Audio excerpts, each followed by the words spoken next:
Olá, seja bem-vindo ao Todos os Grãos. Hoje nós vamos ver uma análise sobre a produção de milho aqui no Brasil. A seca tem afetado algumas áreas de produção e isso pode impactar diretamente na produtividade e rentabilidade dos nossos produtores. Quem vai conversar comigo sobre esse assunto é o analista da Etdale Agro, o Felipe Reis. Felipe, seja bem-vindo, satisfação mais uma vez falar contigo, depois de um bom tempo aqui no AgroMais, né?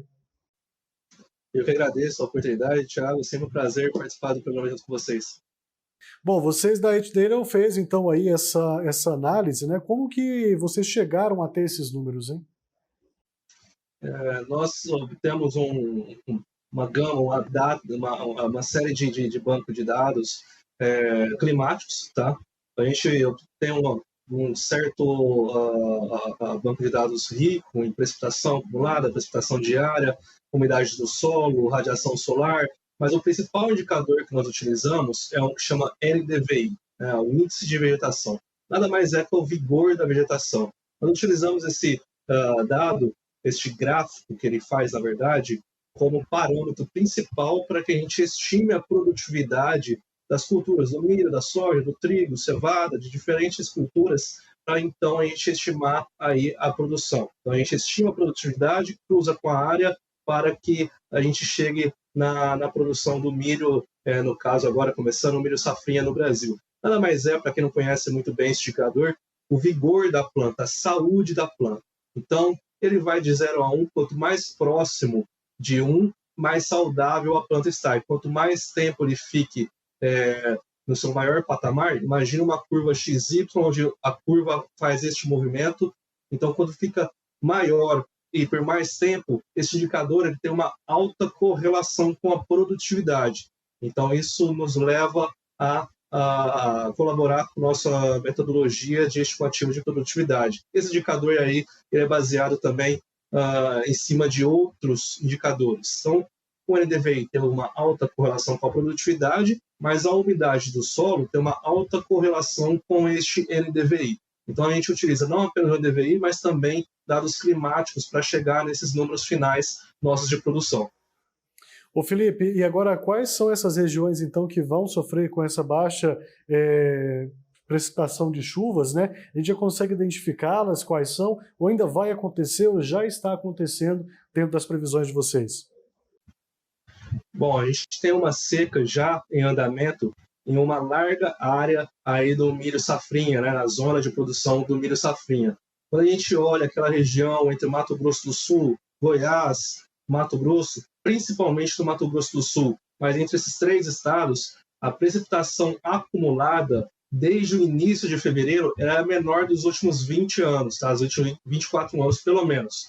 Então a gente pode falar que é a seca aí mais intensa do século 21, tá? Dos últimos 21 anos, 23 anos, né? Mas ainda o milho safrinha está no início do seu ciclo. E a exigência das plantas, do cereal, do milho, nessa fase inicial, ela é menor do que daqui para frente. Então, caso a gente tenha um volume maior de chuvas nessa segunda metade de março, em abril principalmente, e em maio, há tempo para uma boa recuperação e a gente pode ter uma produtividade boa sim. Qual que é o problema? O problema é que, por enquanto, nós estamos vendo uma seca nesses três estados, mais intenso no Mato Grosso do Sul, tá? E a gente fica preocupado porque a previsão ela funciona muito de curto prazo, 7, 10, 14 dias. Passando disso, diminui muito a sua assertividade. Por isso que a gente trabalha com uma previsão de 2 semanas. Acima de 2 semanas, a gente trabalha mais com tendências, né, de seca ou de chuvas acima da média do que uma previsão de se irá chover 2 ou 5 ou 10 milímetros daquele dia em específico. Tá? Então, por enquanto, nós temos um cenário para esses 3 estados de seca, temperaturas acima da média também para esses 3 estados. Para São Paulo, a gente fala essa onda de calor, tem se falado muito nos últimos dias, está mais intenso Mato Grosso do Sul e oeste de São Paulo, pega um pedaço ali do norte do Paraná, mas definitivamente a situação é um pouquinho mais preocupante para Mato Grosso do Sul do que para os outros estados produtores. Ô Felipe, agora quando a gente fala dessa baixa aí na precipitação de chuvas, ela foi muito significativa, né, de 40% a 80% em algumas regiões, e isso preocupa muito. O que que se deve essa baixa? São essas questões de El Niño, de Laninha que se aproxima? Como a gente pode explicar toda essa baixa, hein? Quando a gente tem um El Niño ativo, que ainda é o caso, ele está perdendo força pouco a pouco, mas ainda temos um El Niño ativo, tá? Só para caracterizar o que seria o El Niño ativo ou não. O El Niño a gente classifica como quando as águas da superfície do Oceano Pacífico estão acima de 0,8, 0,6 graus Celsius da sua normalidade. Isso caracteriza uma série de efeitos climáticos ao redor do mundo. Para essa série de efeitos, nós damos o nome de El Niño deste fenômeno, tá? E quando ela está 0,6, 0,8 abaixo da normalidade, então a gente classifica esse outro fenômeno como fenômeno Laninha. Atualmente, as águas da superfície do Oceano Pacífico estão em torno de 1,3, 1,4 graus Celsius acima da sua normalidade, e vem perdendo força, chegou ali perto de 1,8, 1,9, até 2 graus Celsius, um pouquinho acima da normalidade, mas vem perdendo força, deve perder força com um pouco mais de intensidade daqui para frente, mas ainda é um El Niño. Enfim, quando nós temos um El Niño ativo, não é incomum nós termos um período das águas se encerrando um pouquinho mais cedo.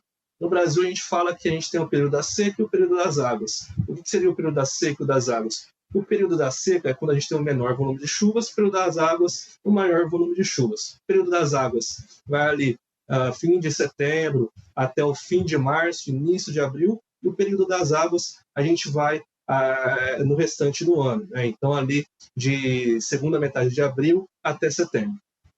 Tá certo, agora a gente volta a falar um pouco dessa questão da produção, porque a gente sabe que nós estamos engateando nessa produção do milho segunda safra, está bem no início. Então, como você falou anteriormente, se essa chuva aumentar daqui para frente, nós podemos então ter uma revisão nessa projeção, a gente pode ter uma safra melhor, então tudo isso vai depender do que acontecer daqui para frente, é isso? Exatamente, exatamente. Não apenas em condições climáticas, mas a gente tem uma situação muito interessante onde, por exemplo, o USDA está estimando a área do Brasil significativamente maior para o milho do que a Conab. Então, se nós cruzarmos o nosso modelo de estimativa de produtividade com a área da Conab, multiplicarmos um pelo outro para obtermos a produção, nós temos uma estimativa de produção em torno de 115, 116 milhões de toneladas, somando aí as 3 safras de milho, safra de verão, a safra de a safrinha e a terceira safra. Se nós multiplicarmos pela área estimada pelo USDA, a gente tem até 10 milhões de toneladas a mais. Então, não apenas as condições climáticas irão determinar aí a produção final, mas também as revisões que os institutos oficiais quando eles se alinharem, eles tendem a se alinhar. Quando a gente olha para a Conab nos últimos 5 anos, ele, na média, aumentou próximo de 4% a área do milho entre o início e o fim do ano, considerando o início e o fim do ciclo. Entre janeiro e dezembro, ele normalmente estima para cima a área. E isso, obviamente, estima para cima a produção, caso não haja alteração da produtividade. Mas as chuvas, agora voltando para a parte de produtividade, as chuvas do fim de março e de abril, elas são muito importantes para nós sabermos qual o rumo que a gente vai ter para essa safrinha. E quando eu digo qual o rumo, é se nós vamos ter uma boa produção ou se uma produção ruim. E aí, dependendo do que acontecer na segunda quinzena de abril e também em maio, a gente já determina o quão bom vai ser ou o quão ruim vai ser. Tá? Mas a gente precisa chegar, observar o volume de chuva desse restante de mês, restante de março, de abril, observarmos a umidade do solo. Por que a umidade do solo? Porque a umidade do solo não é determinada apenas pelo volume de chuvas. Essa onda de calor, ela aumenta a evapotranspiração. Aumentando a evapotranspiração, se isso for associado a uma seca, a umidade do solo cai ainda mais. E lembrando, que eu falei lá no começo, a umidade do solo tem uma alta correlação com o NDVI. Uma baixa umidade, nós temos um baixo NDVI, e o NDVI tem uma alta correlação com a produtividade. Então a gente tem que esperar um pouquinho mais para saber qual que é o viés que a gente vai ter para essa safrinha. Se é um viés positivo, se é um viés negativo. Por enquanto, há uma certa preocupação, mas não é um alerta vermelho, porque ainda há tempo para a recuperação das lavouras. Agora tem uma exceção também aí para o estado do Rio Grande do Sul, onde os volumes de chuva se mantêm entre 50 milímetros ou mais acima da média. Eu gostaria que você falasse para a gente os motivos disso, né? O Rio Grande do Sul foi muito castigado com chuvas severas nos últimos meses, mas pode ter aí uma recuperação da sua safra, porque essas chuvas vão ficar acima da média, né? Nós tivemos um El Niño clássico ali para o Rio Grande do Sul, tá? Principalmente ali outubro, novembro. O fenômeno El Niño ele traz um excesso de chuvas para o sul do Brasil, tá? Foi exatamente isso que a gente observou. Nesses últimos dias, aí, a gente observou de volta algumas chuvas expressivas no estado, mas, quando a gente fala do Rio Grande do Sul, havia uma incerteza muito grande de qual era o viés para a produtividade ali da soja e o milho safra de verão. O milho safra já adiantado, já colheu bastante, mas agora a soja, que até a última semana não tinha começado a colheita, havia ainda uma incerteza até o início de fevereiro. Por quê? Quando a gente utilizava o nosso método de produtividade, nós observávamos uma evolução desse indicador NDVI similar às temporadas de 2020 e 2021. Qual que é o problema? 2020 foi um ano muito ruim, 2021 foi um ano muito bom. Foram completamente opostos um do outro. Então, estava meio que aberto o que poderia acontecer. Ou seja, qual que foi a diferença desses anos? Que a umidade do solo em 2021 foi superior à umidade do solo em 2020. Isso deu um fôlego para que houvesse uma boa recuperação e um bom desenvolvimento no segundo terço, terceiro terço do ciclo da soja nesse ano em questão. E foi exatamente o que a gente está observando desde fevereiro para o Rio Grande do Sul. A gente está saindo de um viés de neutralidade em fevereiro e a gente vem aumentando semana a semana, desde meados de fevereiro, nossa estimativa de produtividade, muito em função, se não apenas em função, do que vem acontecendo no Rio Grande do Sul. Tá? E apenas um ponto interessante, esse excesso de chuvas não foi apenas no Rio Grande do Sul. Tá? A região de Buenos Aires, a província de Buenos Aires, teve muitas chuvas também nos últimos dias, chuvas acima de 70, 80 milímetros, aí em curto período de espaço, 1, 2, 3 dias, mas nós tivemos eventos semelhantes a isso em 2020. Em 2020, eles tiveram uma boa produção de soja, uma boa produção de milho, então dificilmente a gente vai observar um impacto negativo, pelo menos significante, tanto não apenas no Rio Grande do Sul, mas também como na Argentina. O papo está muito bom, Felipe, mas eu preciso fazer uma pausa rápida aqui no nosso programa, mas daqui a pouquinho a gente volta para falar um pouco mais sobre essa produção de milho aqui no Brasil. E você de casa também não saia daí, o intervalo é bem rápido, nós já voltamos.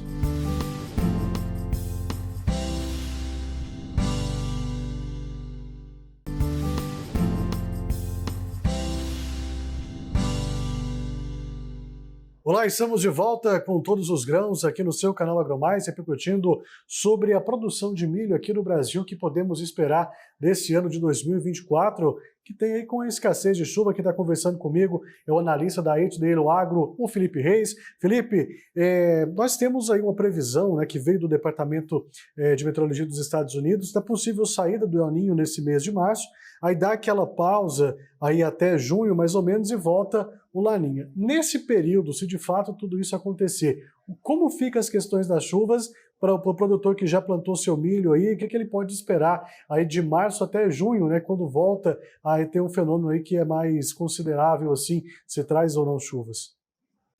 Exatamente, boa pergunta. A gente tem um cenário onde está saindo de um El Niño de forte intensidade para a entrada de um Laninha também aí possivelmente de forte intensidade após um tempo, aí já seria no segundo semestre de 2024. Tá? Quando que isso aconteceu no histórico recente? A gente teve aí 2015 2016, um El Niño forte, nós tivemos também 2009 2010, um El Niño forte, tá? E 98 99, um El Niño forte. Todos esses anos a gente teve uma transição de El Niño para Laninha relativamente rápido. Este ano pode ser mais rápido ainda. Nós temos uma possibilidade de um Laninha ativo de 60%, em torno de 60% já em junho, tá? Segundo o governo, o Departamento dos Estados Unidos, tá? O NOAA. Quando a gente olha para esses eventos que eu citei, 98, 99, 2009, 2010, 15, 16, que foram El Niños e saíram para Laninhas, nós não tivemos um impacto significativo de alterações de chuvas nem de temperaturas entre essas transições fora da normalidade. Tá? Se seguir este padrão, a gente deve seguir dentro da normalidade. Chuvas médias, tá? Esperadas médias, a não ser que a gente tenha algum outro evento climático resultando disso. Tá? O que não é impossível. A gente pode ter, além da transição do El Niño para o Laninha, algum outro evento climático trazendo uma anormalidade para as condições climáticas, ou excesso de chuvas, ou uma seca intensa para algumas regiões, e até mesmo essas ondas de calor que nós estamos observando aí, não apenas nos últimos dias, mas em novembro nós tivemos também, em setembro nós também, no último ano nós também observamos, mas quando a gente olha para o passado recente, essa transição de um fenômeno para outro não trouxe eventos extremos, tá? Embora este ano essa transição deva ou esteja prevista para acontecer de uma maneira mais rápida do que nos últimos eventos. Ô Felipe, agora conta pra gente aqui, na safra de soja nós vimos uma diferença muito grande de região para região a respeito da produtividade. Isso pode acontecer também no milho por conta de chover mais no norte, menos no sul, ou ao contrário? Pode acontecer a mesma coisa? Pode sim, pode sim. Talvez o caso mais emblemático, por enquanto, esteja no Paraná. Por que no Paraná? Quando a gente olha o sul e o sudoeste do estado, nós temos uma umidade do solo 20% a 30% acima da média, tá? Chuvas ocorrendo de maneira normalmente ou acima da normalidade, tá? Enquanto que o norte do estado e parte do oeste também do estado estão passando aí por um veranico, uma seca. Nos primeiros 15 dias de março choveu muito pouco nessas regiões. Se a gente imaginar uma continuidade desse cenário, ou seja, uma seca no norte do estado e um bom volume de chuvas no sul, a gente pode ter uma boa produtividade no sul do estado, mas uma produtividade ruim no norte do estado. Isso a gente compara o mesmo estado. Quando a gente fala dos principais produtores do milho safrinha, a gente está falando de Mato Grosso do Sul, Goiás, Paraná. A gente pode ter uma produtividade média no Paraná, por exemplo, mas uma produtividade ruim em Mato Grosso do Sul, que são estados vizinhos. Por quê? Porque essa situação do norte do Paraná é em todo ou na maior parte do estado do Mato Grosso do Sul e com maior intensidade. A seca lá está um pouco mais intensa, não apenas a seca, as temperaturas. Essa onda de calor está mais forte no Mato Grosso do Sul do que no Paraná. A gente tem temperaturas em algumas regiões aproximando os 40, 41, até se aproximando possivelmente 42 graus Celsius aí no curto prazo. Eu falo curto prazo para esse fim de semana, tá? Ou entre sexta e domingo. E depois deve diminuir um pouquinho na próxima semana as temperaturas, mas permanecendo acima da média. Ô Felipe, agora tem uma questão interessante também, com o estado que chama a atenção, assim como foi em 2022, é o estado de Goiás, que tem uma precipitação boa de umidade de solo. Por que que isso pode acontecer no centro-oeste, que nessa época do ano tende a ser mais quente do que o normal? Bom, o centro-oeste, quando a gente fala do Brasil, é um país de dimensões continentais, né? Então, se a gente pegar o Mato Grosso do Sul, ele é um estado que por pouco não é do tamanho da França, por exemplo, é um bom estado produtor de cereais, de trigo, até mesmo do milho, tá? De cevada. Então, as distâncias são um pouquinho relevantes, né? É diferente de você comparar ali os estados do Nordeste, que são bem menores, com exceção da Bahia, obviamente. Tá? Mas o estado do Goiás, quando a gente olha os problemas associados, problemas climáticos associados que eles tiveram problemas, mas não foram tão intensos, por exemplo, quanto do Mato Grosso, um outro estado muito grande. Tá? Então, se a gente olhar para o estado do Goiás, que é a questão, a gente tem um cenário similar dentro dele. Então, o que está acontecendo numa região, numa macro-região, também ocorre na outra macro-região. Principalmente quando a gente separa o estado em dois, em sul e norte. O sul apresenta o mesmo volume de chuvas médio, o norte está apresentando o mesmo volume médio de chuvas quando a gente compara as macro-regiões dessa área, tá? Mas comparando o norte de Goiás com o sul, ali, sudeste de Mato Grosso do Sul, aí de fato a gente tem algumas alterações climáticas naturais, tá? que ocorrem. Mesmo o El Niño pode ter uma onda de calor um pouco mais forte no Mato Grosso do Sul do que de Goiás, a seca do El Niño que resulta em algumas regiões pode se aproximar um pouco mais de Goiás, por vezes, do que de Mato Grosso do Sul, assim como o Laninha. A seca do Laninha, no fim do ano, dezembro, janeiro, fevereiro, pode se estender não apenas Rio Grande do Sul, mas como Santa Catarina, como Paraná e como parte do Mato Grosso do Sul, que foi o que aconteceu em 2022. Tá? A gente teve o Laninha pegando os 3 estados do Sul, pegando boa parte do Mato Grosso do Sul, mas não atingindo o estado de Goiás. Então, tem essas diferenças, até mesmo pelas extensões territoriais que nós temos no nosso país. Bom, nós temos uma estimativa muito boa para a safra de milho esse ano aqui no Brasil, né? Pode ser uma produção aí de 117 milhões de toneladas, dá até uma redução de 10,9%, mas mesmo assim é um número muito expressivo, principalmente coroando o ano passado, que nós passamos aí os Estados Unidos, o número de exportações, o Brasil se tornou o primeiro país exportador de milho do mundo. Agora, para esse ano, a gente tem também aí uma tendência positiva, apesar da redução, o consumo também deve ser bem significativo aqui no Brasil. E pelo jeito também, Felipe, os produtores aderiram muito ao milho, né? Então o que eles têm que ficar de olho agora nesse período aí de incertezas climáticas, se chove, se não chove, não são todos que têm o pivô para irrigação, o que eles podem fazer nesse ponto, hein? Bom, é uma pergunta muito boa, até mesmo porque vamos imaginar um cenário de seca daqui para frente, uma quebra de safra.